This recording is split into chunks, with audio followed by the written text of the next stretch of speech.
기원전 173년에 당시 이스라엘을 지배하던 시리아 셀류코스 왕조의 안티오코스 4세는 예루살렘 성전에 제우스 신상을 세우고 부정한 동물인 돼지를 성전 제단에서 잡아서 철저하게 하나님의 성전을 더럽힙니다.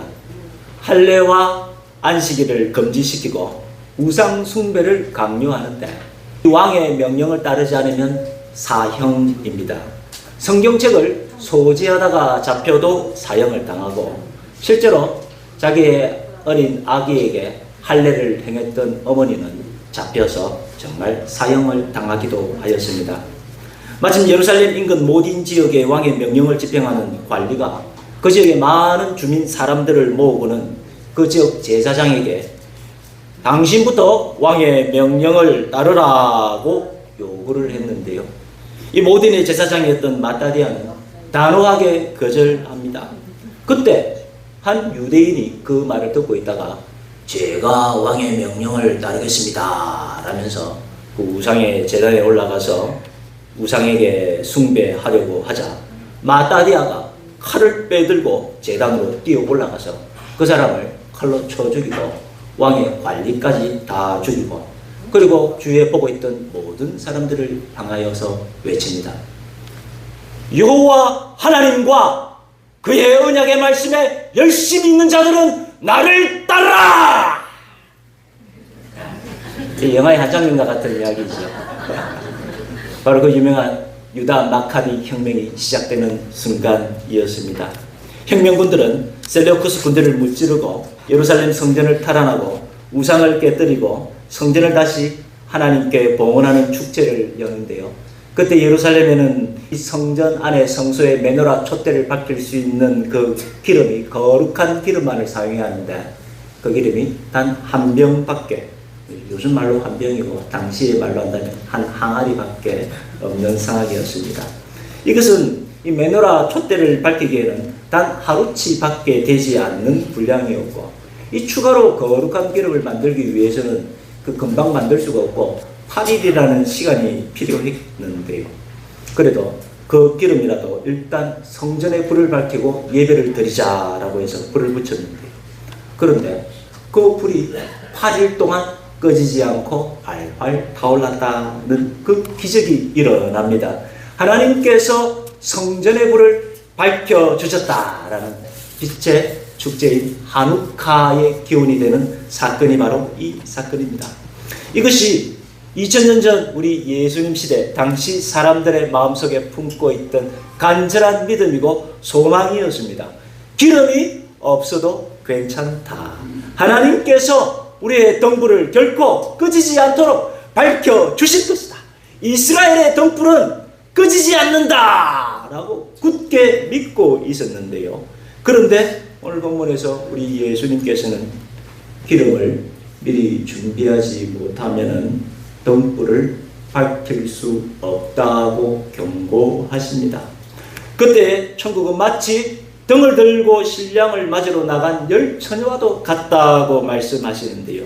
우리 예수님께서는 이 세상 마지막 날에 마치 혼인집 신랑처럼 이 세상에 다시 오실 것이고 우리들은 마치 신랑을 기다리는 그 처녀들과 같다고 말씀하십니다.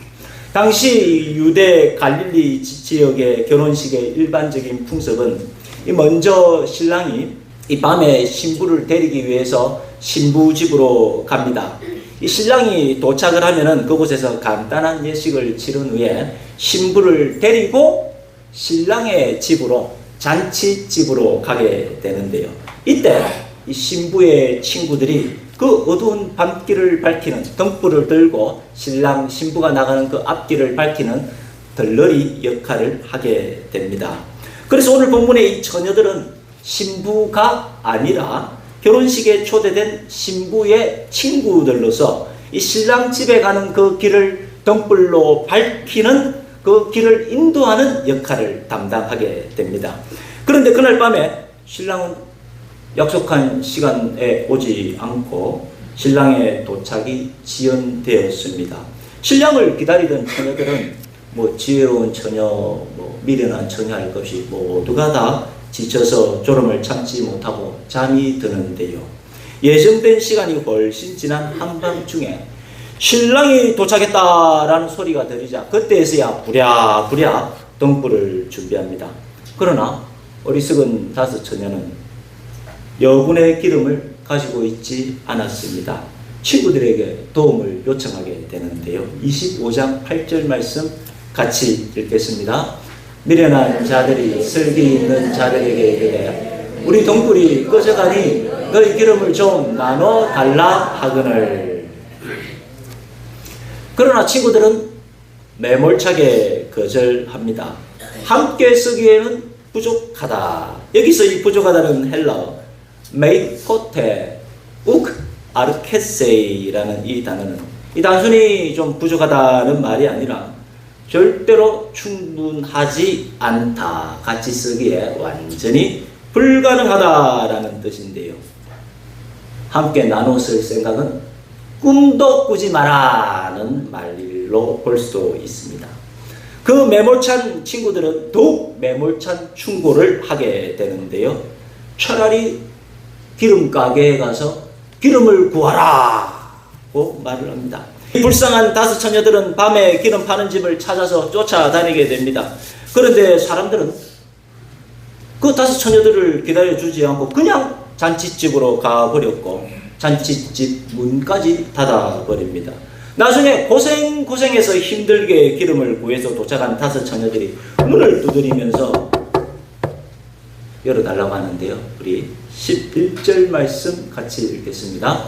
그 후에 남은 처녀들이 와서 이르되 주여 우리에게 열어주소서. 그러나 닫힌 문은 열리지가 않는데요. 12절 말씀 같이 읽겠습니다. 대답하여 이르되 진실로 너희에게 이르노니 내가 너희를 알지 못하노라 하였느니라. 참으로 매정하고도 어처구니 없는 이야기입니다.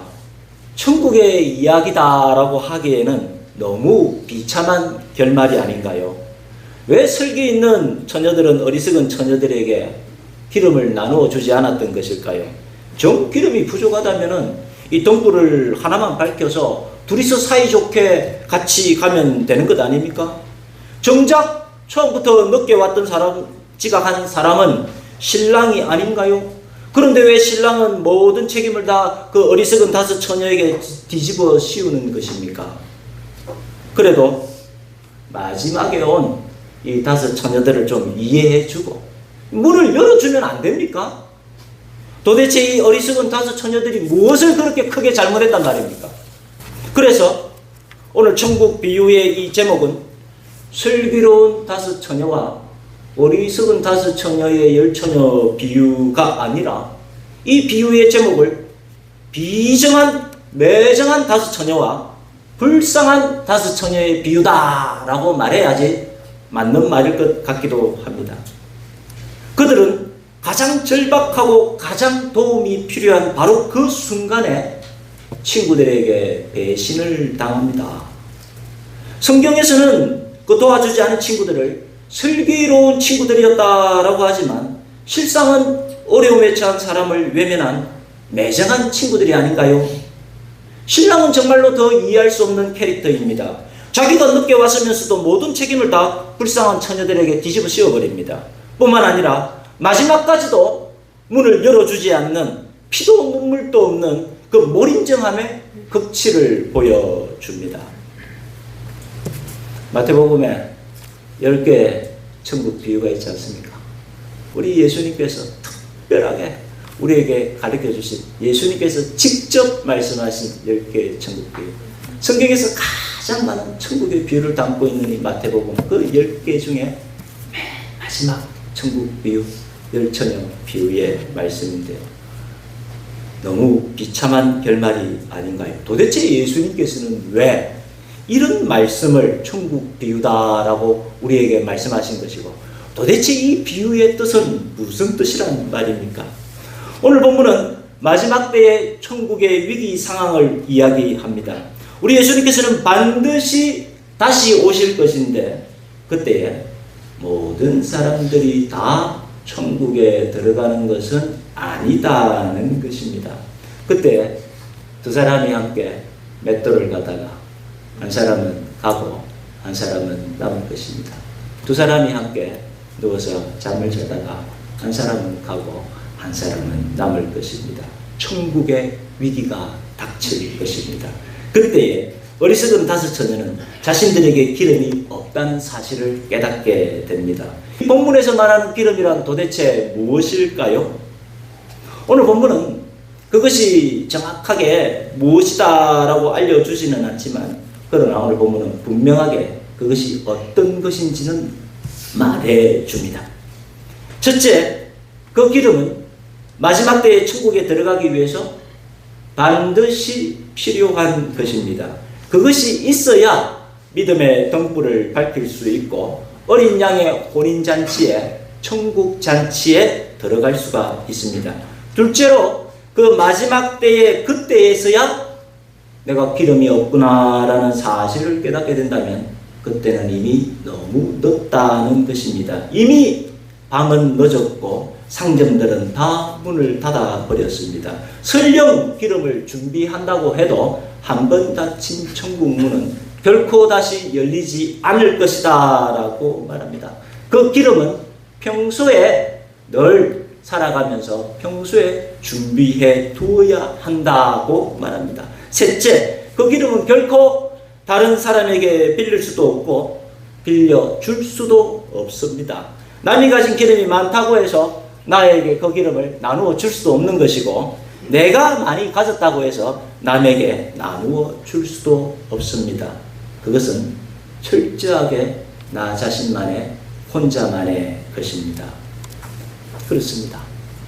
우리도 그렇습니다. 아무리 친한 가족이라도, 아무리 친한 친구라고 해도 내가 다른 사람의 구원을 책임져 줄 수 없습니다. 반대로 다른 사람이 내 구원을 책임져 줄 수도 없습니다. 믿음은 철저하게 나 자신과 하나님 사이의 것인 것입니다. 아무리 예배도 같이 드리고 아무리 찬양도 같이 하고 다 같이 앉아 있는 것 같지만 그것이 천국에 가는 믿음을 대신할 수는 없습니다.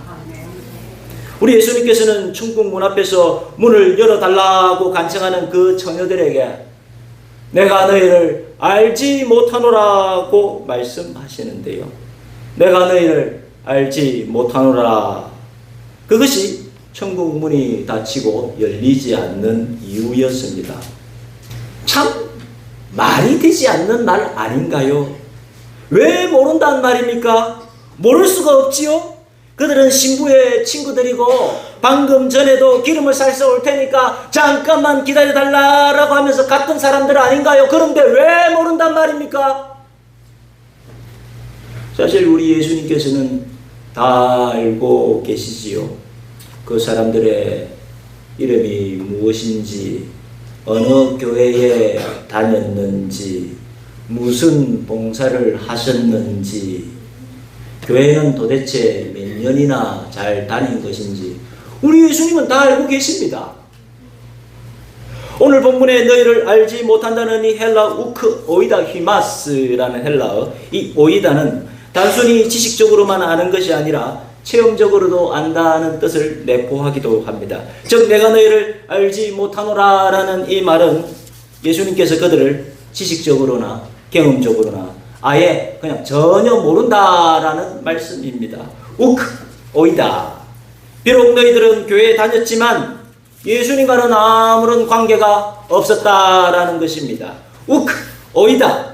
비록 너희들이 기도는 했지만 너희들이 한 그 기도는 너희가 원하는 그 기도를 한 것이고 정말로 하나님께서 원하시고 하나님의 뜻과 하나님의 계획을 위해서 기도하지 않았다. 그것은 너희 관심을 위한 기도였을 뿐이지 않느냐. 그 기도는 예수님과는 전혀 상관이 없는 기도가 아니었느냐라는 것입니다. 우크 오이다. 인격적으로 우리 예수님과는 어떠한 관계도 없었다라는 것입니다. 겉으로는 교회를 다녔지만 정작 십자가 앞에서 내가 예수님께 죄인임을 고백하고 예수님을 구주로 영접하는 인격적인 관계가 없었다라는 말입니다.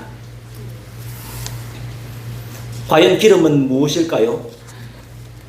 말씀일까요? 믿음일까요?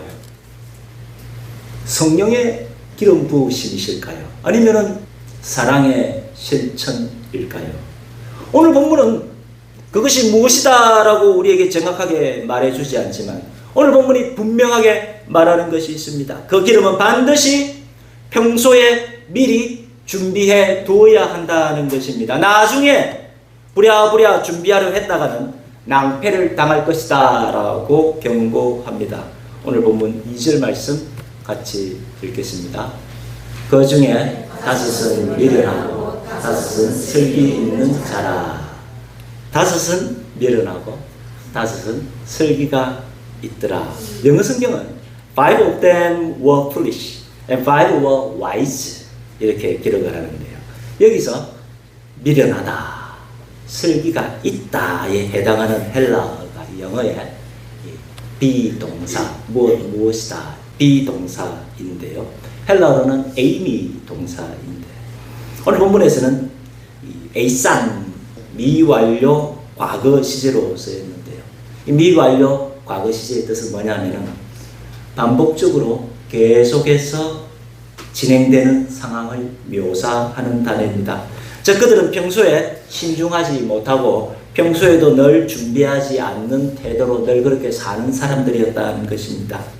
그런데 오늘도 평소처럼 신중하지 못하고 미리 준비하지 않는 태도로 신랑을 맞이했던 것입니다. 결국 평소에 미리 기름을 준비하지 않았던 그 어리석은 5 처녀들은 천국에 들어갈 수 없게 됩니다. 나중에 회개하면 되지요. 나중에 예배 드리면 되지요. 나중에 이번 주 지나서 내가 다음에 시간 날 때 교회 가겠습니다 라는 이런 말들은 참으로 어리석은 생각이 아닐 수가 없습니다. 천국 문이 언제 닫힐지 모르기 때문입니다. 집사님 몸이 힘드시고 걷는 것도 힘드시고 지팡이 들고 혼자서 꿋꿋하게 예배 오십니다. 하나님께서 귀하게 보실 줄 믿습니다. 언제 다칠지 모르는 것입니다. 늘 평소에 예배 드리는 것이 매우 중요하다는 것입니다. 에이산 그 사람들은 어땠다고요? 늘 평소에 5 처녀는 지혜로운 삶을 살았고 늘 미리 준비하고 미리 예비하는 모습의 삶이었고 나머지 어리석은 5 처녀는 평소에 늘 다음에 하면 되지요. 늘 어리석게 삶을 살았던 모습이라는 것입니다. 기름을 미리 준비하는 성도님들 되시기를 주님의 이름으로 축원드립니다. 오늘 본문에 지혜로운 5 처녀들이 그러했습니다. 지혜로운 5 처녀는 미리 기름을 준비합니다. 그것이 그들의 평소의 모습이었습니다. 그래야 신랑 되신 우리 예수님께서 다시 오실 때에 우리는 예비할 수가 있습니다. 예수님께서 오실 때에 주님 맞을 등불을 들고 주님께서 오시는 그 길을 밝히며 나아가는 우리 지혜로운 5 처녀들이 다 되시기를 주님의 이름으로 축원드립니다. 오늘이 11주년 기념주일인데요.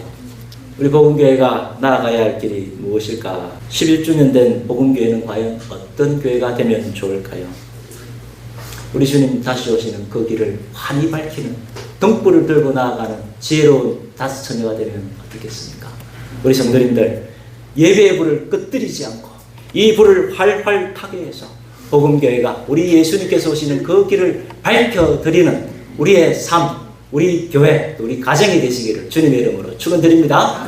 예배의 불을 밝히시고 말씀의 불을 밝히시고 기도의 불을 밝히시고 믿음의 불을 밝히며 나아가는 저와 여러분 우리 모두가 되시기를 축원드립니다. 기도드리겠습니다. 사랑과 은혜가 풍성하신 하나님 아버지, 한 번 닫힌 천국 문은 결코 다시 열리지 않는다는 천국의 비밀을 알려주시니 감사드립니다. 지금 활짝 열린 이 천국 문이 얼마나 큰 복과 은혜인지 알려주시니 감사드립니다. 세상 사람들은 나중에 믿고 나중에 영접하고 나중에 교회 가겠다라고 말하지만 그것은 참으로 어리석은 생각입니다. 주님, 나중에가 아니라 지금 예수 그리스도 십자가 복음을 믿고 십자가 앞에 모든 죄를 내려놓고 용서받는 구원의 은혜를 허락하여 주옵소서. 우리들 각자의 기름을 잘 준비하여서 결코 끄지지 않는 믿음의 등불을 밝혀서 마지막 날 우리 예수님께서 오셔서 우리를 향해서 내가 너를 잘 알고 있다라는 그 말을 다 듣는 우리들로 인도하여 주옵소서. 예수님 이름으로 기도드립니다. 아멘.